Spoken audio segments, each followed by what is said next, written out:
put the pieces together, and not that you can explain anyone that would kill a police officer like Earl Ellis Green did, apparently, to Ryan Bonaminio. But, you know, we had his cousin's story, Eddie Green, who we tried to get on the show but can't, but it seems like he did a lot of interviews. You know what was funny about Eddie Green?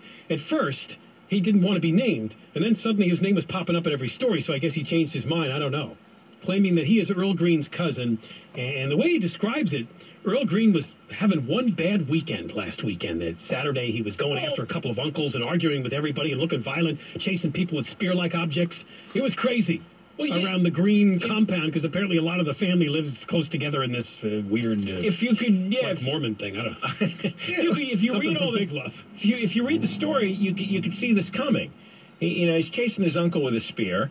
His cousin's afraid to get into a truck with him because he figures that Earl's going to kill him. He's already attacked a police officer in his past. That's on the record. And then, you know, he's beaten up a number of girlfriends. So, you know, this was coming, that one day he was going to get cornered and he was going to shoot somebody. And who's going to corner you? Likely a cop. So, and a few listeners said maybe he liked it so much in prison that he realized killing a cop would put him there for a long, long time, wouldn't it? And, you know, I mean, is he that twisted? No, I don't think he has any thought process. I don't either. I think he was a really short fuse. He's an animal, and he acts like animals do when they're cornered. They try to kill you. They try to rip your throat out. Humans who have animal-like characteristics, if they can get their hands on a weapon, will stab you to death or shoot you in the head. That's what animals do. He's a beast. There's no thought process here. There's no premeditation. It's just nature's response. Well, the business was the family-owned Green's Garage at Rubidoux Boulevard and 26th Street, operated by Moses Green, who is supposedly an uncle to the killer, Earl Green, and also to Eddie Green. And apparently one guy tells a story. Bill Ray of Rubidoux said he lives behind Green's Garage and recently had some work done on a bus there. He said there was a disagreement over payment for the work, and Earl Green threatened him one evening. Quote, he came to my house banging on the door. He threatened me, saying he'd been in prison, and he said, I'm the bad egg in the family. You don't want to mess with me. Strangely, though, there is apparently a Facebook page that shows a photo of Earl Green wearing an orange safety vest, saying he is self-employed, likes football, fishing, and Landy Cognac, a brand promoted by rapper Snoop Dogg. His quotation is, stay strong and live free of bull bleep. That's real. Saying he became a grandfather in July. I'm now a grandpa. My first grandbaby as a boy. I got to live long enough to see myself in a fresher light. Thank Kimberly. I love you, your dad. Early Monday, hours after Bonaminio was killed, Green allegedly posted, quote, well, the only words were, life as I know it.